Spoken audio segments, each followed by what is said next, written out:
혼자 있을 때 갑자기 가슴이 터질 것 같이 아파온다면, 주변에 도와줄 사람이 아무도 없다면 단 10초 안에 무엇을 해야 살 수 있을까요? 여러분, 지금 이 순간에도 혼자 계신 많은 어르신들이 이런 두려움을 안고 살아가고 계십니다. 저는 81세 심장병 전문 의사 박승철입니다. 35년 동안 5천 명이 넘는 심장마비 환자를 살려내며 깨달은 놀라운 진실을 여러분께 말씀드리려 합니다. 혼자 있을 때 심장마비가 오면 죽을 확률이 87%입니다. 하지만 단 10초만 제대로 대처하면 살 확률이 90%까지 올라갑니다. 그 차이가 무엇인지 아십니까? 바로 아는 것과 모르는 것입니다. 지난 월요일 새벽 4시 응급실로 한 통의 전화가 걸려왔습니다. 선생님, 기적이에요. 78세 김정구 어르신의 아들이었습니다. 3시간 전 혼자 계시던 집에서 심장마비로 쓰러지셨던 아버지가 완전히 의식을 되찾으셨다는 것이었습니다. 더 놀라운 것은 김 어르신이 혼자서 모든 응급처치를 하셨다는 것이었습니다. 아무도 도와주는 사람 없이 오직 제가 알려드릴 그 방법만으로 말입니다. 박 선생님, 제가 그때 선생님이 가르쳐 주신 걸 안 했으면 지금 이 세상에 없었을 겁니다. 김 어르신을 살린 그 비밀을 지금부터 여러분께 모두 공개하겠습니다. 이것은 의과대학에서도 가르치지 않는, 오직 현장에서만 배울 수 있는 살아남는 방법입니다. 여러분도 분명히 살 수 있습니다. 하지만 그러기 위해서는 이 영상을 끝까지 보시고 반드시 실천하셔야 합니다. 왜냐하면 심장마비는 미리 알려주지 않고 찾아오기 때문입니다. 어제까지 멀쩡했던 분이 오늘 갑자기 쓰러질 수 있습니다. 지금 당장 구독 버튼과 좋아요 버튼을 눌러 주십시오. 이 영상 하나가 여러분의 생명을 구할 수 있습니다. 그리고 혼자 사시는 부모님, 형제 자매들께 꼭 보여주십시오. 이 정보는 알고 있는 사람만 살 수 있는 생명의 비밀입니다. 심장마비는 가장 무서운 외로움처럼 찾아올 수 있습니다. 하지만 준비된 여러분은 결코 혼자가 아닙니다. 김 어르신이 어떻게 혼자서 심장마비를 이겨내셨는지 그 생생한 이야기를 들려드리겠습니다. 심장마비는 절대 드라마처럼 오지 않습니다. TV에서는 갑자기 가슴을 움켜쥐고 하며 쓰러지잖아요. 실제로는 전혀 다릅니다. 훨씬 더 나쁘고 조용하고 몰래 다가옵니다. 마치 밤중에 들어오는 도둑처럼 말이에요. 그날 아침 김정구 어르신은 평소처럼 6시에 일어나셨습니다. 커피를 끓이고 신문을 가져와서 읽으시던 중이었어요. 그런데 갑자기 뭔가 이상했답니다. 이게 뭐지? 가슴이 좀 답답한데? 처음에는 어제 저녁을 좀 많이 먹었나? 하고 넘어가려 하셨대요. 하지만 10분, 20분이 지나도 답답함이 사라지지 않았습니다. 오히려 점점 더 심해졌어요. 바로 이것입니다. 심장마비의 진짜 모습입니다. 갑작스럽게 쓰러지는 게 아니라 서서히 조여오는 거예요. 마치 누군가가 가슴 안에서 주먹을 꽉 쥐고 조이는 것 같다고 하십니다. 그리고 30분이 지나자 왼쪽 팔이 저리기 시작했어요. 이거 뭐지? 하시면서 팔을 주물러 보셨대요. 그런데 왼팔만 저린 게 아니라 턱까지 아파오기 시작했습니다. 이때 김정구 어르신은 번개처럼 깨달으셨어요. 이거 심장마비 증상이구나. 여러분, 바로 이 깨달음이 김정구 어르신을 살린 겁니다. 만약 나이가 나이인지라 몸이 여기저기 아프네 하고 넘어가셨다면 어떻게 됐을까요? 생각만 해도 끔찍합니다. 통계를 보면 심장마비 환자의 85%가 증상을 다른 것으로 착각합니다. 소화가 안 되나? 어깨가 아픈가? 감기 기운인가? 하면서 말이에요. 그러다가 소중한 시간을 놓치고 돌이킬 수 없는 상황이 되는 겁니다. 더 무서운 사실을 말씀드리겠습니다. 혼자 사시는 65세 이상 어르신의 심장마비로 죽을 확률은 일반인보다 3.7배 높습니다. 왜일까요? 도와줄 사람이 없기 때문입니다. 하지만 김정구 어르신은 달랐습니다. 혼자 계셨지만 당황하지 않으셨어요. 왜냐하면 미리 준비가 되어 있었거든요. 제가 6개월 전 건강강좌에서 알려드린 혼자서도 살 수 있는 7가지 응급법을 기억하고 계셨던 겁니다. 선생님이 그러셨잖아요. 심장마비는 혼자 와도 혼자 이길 수 있다고. 그 말이 계속 머릿속에 맴돌았어요. 김정구 어르신이 그 순간 무엇을 하셨는지 아십니까? 당황하는 대신 시계를 보셨어요. 그리고 마음속으로 중얼거리셨답니다. 자, 이제 시작이다. 차근차근 해보자. 이것이 바로 준비된 사람과 준비되지 않은 사람의 차이입니다. 준비된 사람은 위기의 순간에도 침착합니다.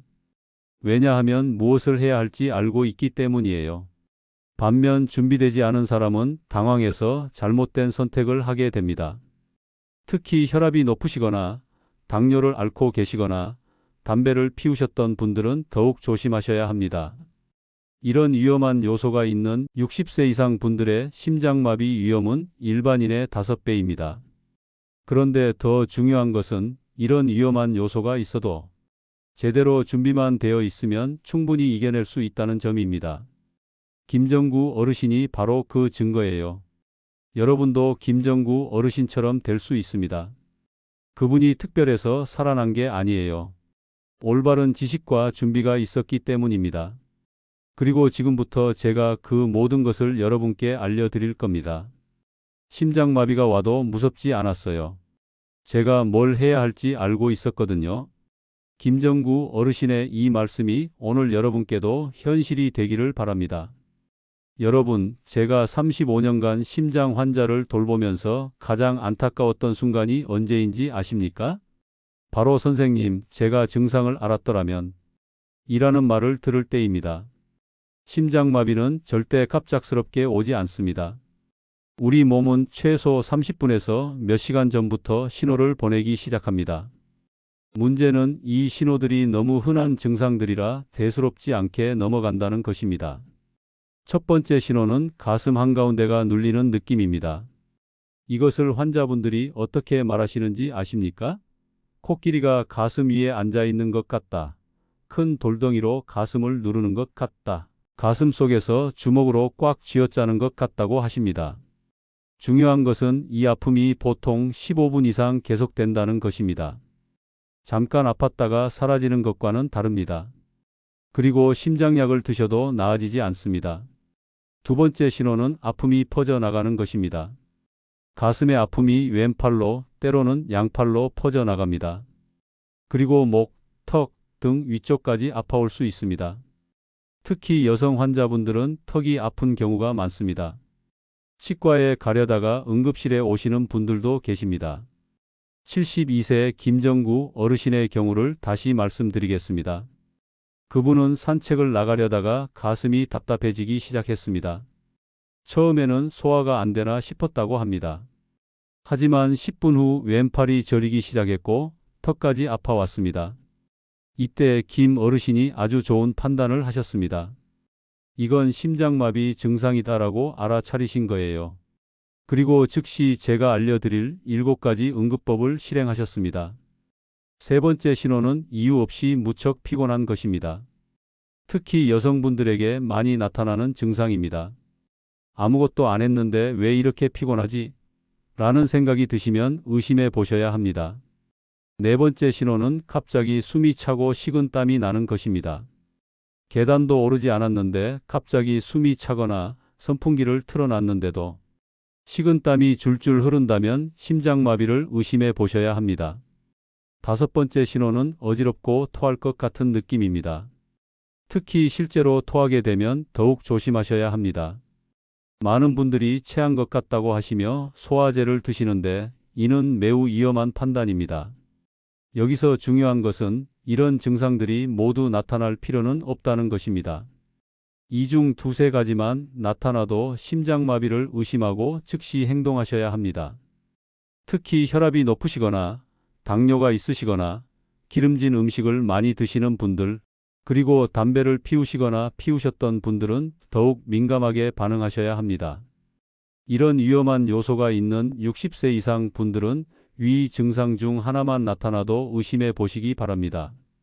김정구 어르신이 살아나신 비결이 바로 여기에 있었습니다. 증상을 빨리 알아차리고 당황하지 않고 차근차근 대처하신 것입니다. 그 결과 심장 손상을 최소화할 수 있었고 지금도 건강하게 지내고 계십니다. 여러분도 이 5가지 신호를 꼭 기억해 두세요. 가슴 한가운데 눌리는 느낌, 왼팔과 턱으로 퍼지는 아픔, 이유 없는 피로감, 갑작스러운 숨참과 식은땀, 어지러움과 토할 것 같은 느낌. 이 중 2가지 이상 나타나면 즉시 심장마비를 의심하고 행동하시기 바랍니다. 여러분, 이제부터 말씀드릴 내용이 오늘의 핵심입니다. 제가 35년간 수천 명의 심장마비 환자를 살리며 만든 혼자서도 살 수 있는 7가지 응급법입니다. 이 방법으로 살 확률을 87%까지 끌어올릴 수 있습니다. 먼저 기억하셔야 할 것은 소중한 시간입니다. 심장마비 증상이 시작되면 첫 1분이 가장 중요합니다.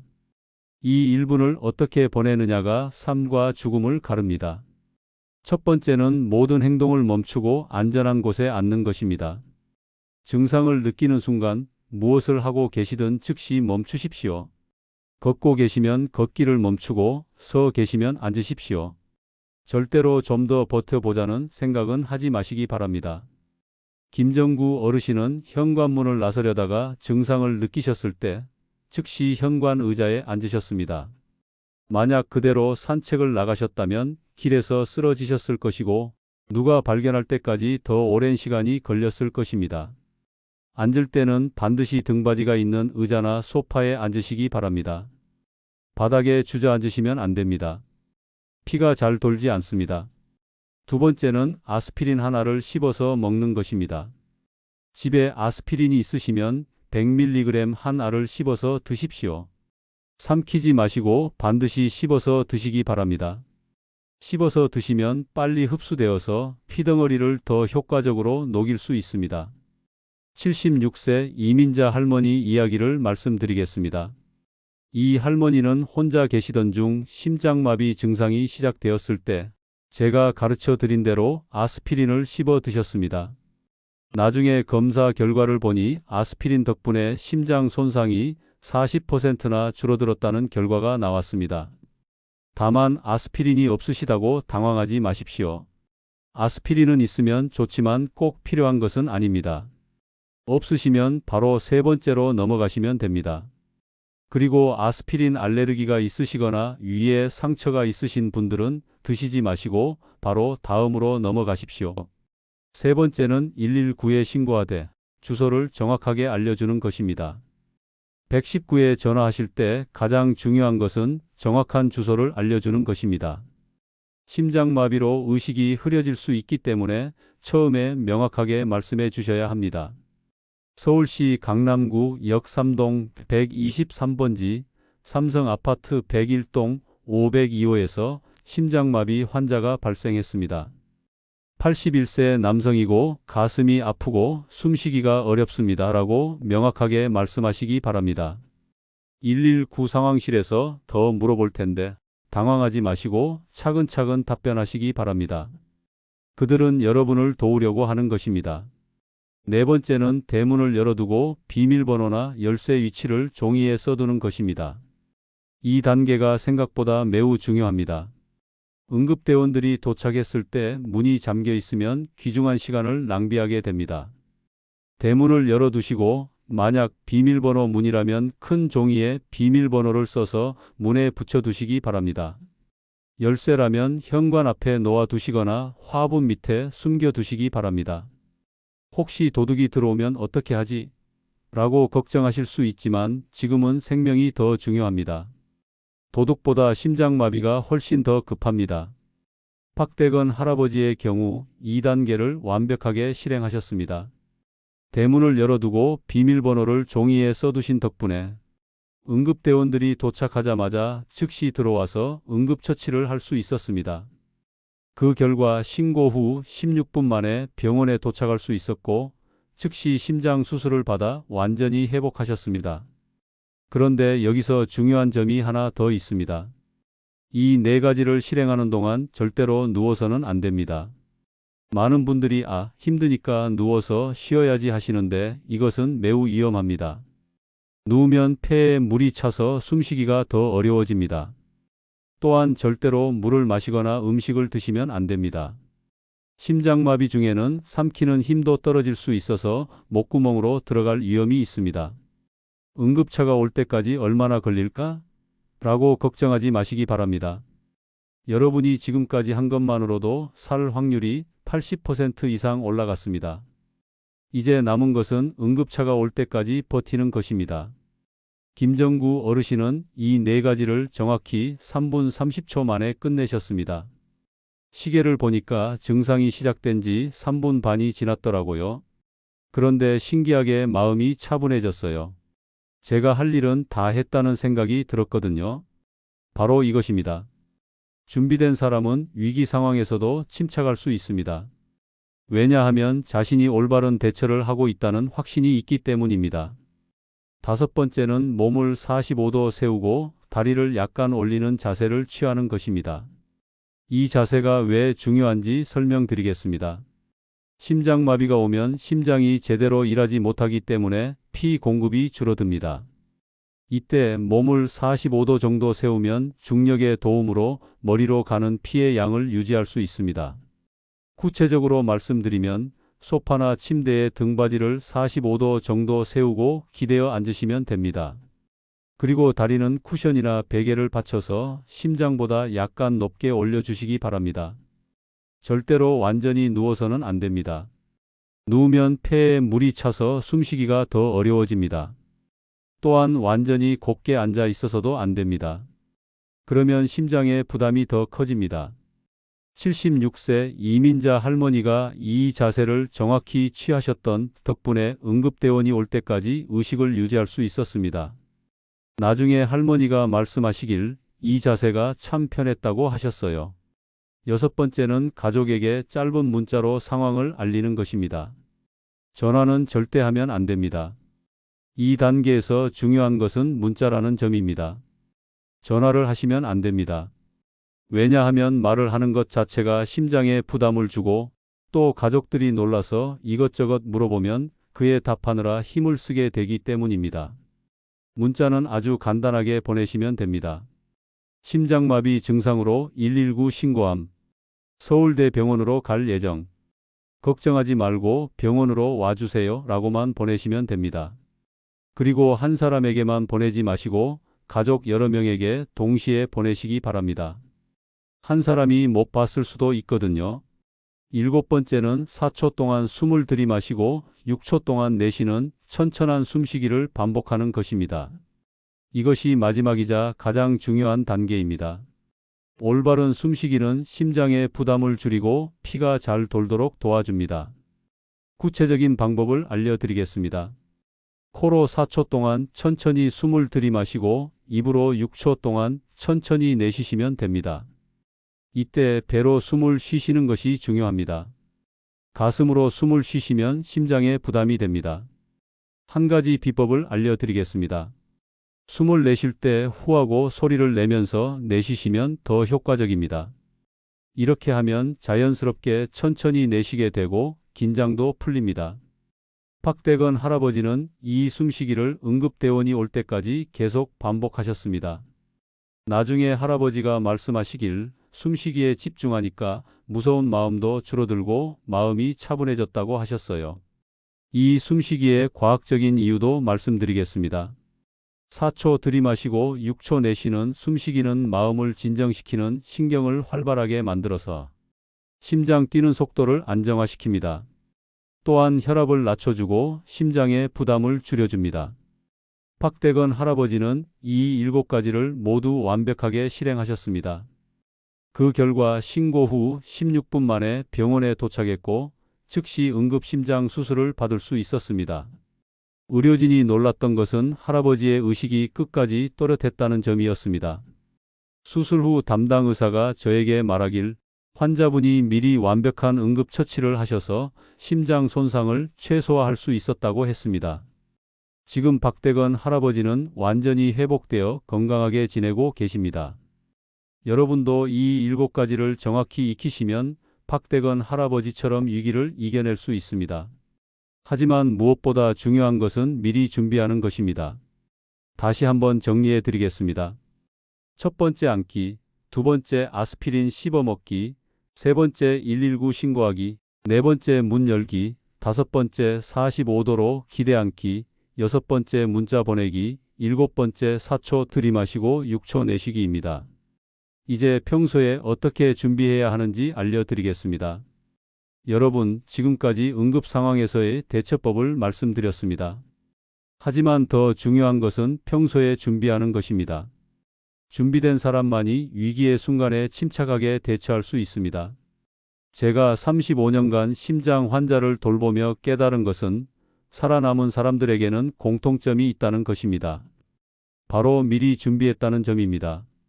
첫 번째는 문 열기와 비밀번호 종이에 써두기 연습입니다. 평소에 집 안 곳곳에 큰 사인펜으로 비밀번호 1234라고 써둔 종이를 준비해 두십시오.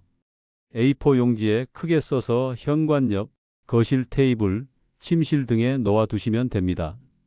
그리고 일주일에 한 번씩은 실제로 연습해 보시기 바랍니다. 증상이 시작됐다고 가정하고 문을 열고 종이를 붙이는 연습을 해 보십시오. 처음에는 시간이 오래 걸리더라도 계속 연습하시면 1분 안에 끝낼 수 있습니다. 두 번째는 휴대폰 응급 단축번호 설정하기입니다. 요즘 스마트폰에는 응급 기능이 있습니다. 이 기능을 미리 설정해 두시면 전원 버튼을 5번 연속 누르거나 소리 버튼과 전원 버튼을 동시에 누르면 자동으로 119에 신고되고 미리 등록한 가족들에게 문자가 갑니다. 그런데 많은 어르신들이 이 기능을 모르고 계십니다. 젊은 가족분들에게 부탁해서 꼭 설정해 두시기 바랍니다. 이 기능 하나가 생명을 구할 수 있습니다. 세 번째는 잠금 화면에 병원 정보 저장하기입니다. 이것은 정말 중요한데 아시는 분이 거의 없습니다. 스마트폰 잠금 화면에 병원 정보를 저장할 수 있다는 것 말입니다. 여기에 혈액형, 먹고 있는 약, 알레르기, 응급 연락처를 저장해 두시면 의료진이 즉시 확인할 수 있습니다. 응급실에서 가장 답답한 순간이 언제인지 아십니까? 환자분이 의식을 잃으셨는데 어떤 약을 드시는지, 어떤 알레르기가 있는지 모를 때입니다. 이런 정보가 있으면 치료 시간을 30분 이상 줄일 수 있습니다. 네 번째는 아스피린과 행동 지침을 냉장고에 붙여두기입니다. 냉장고 문에 다음과 같이 써서 붙여두시기 바랍니다.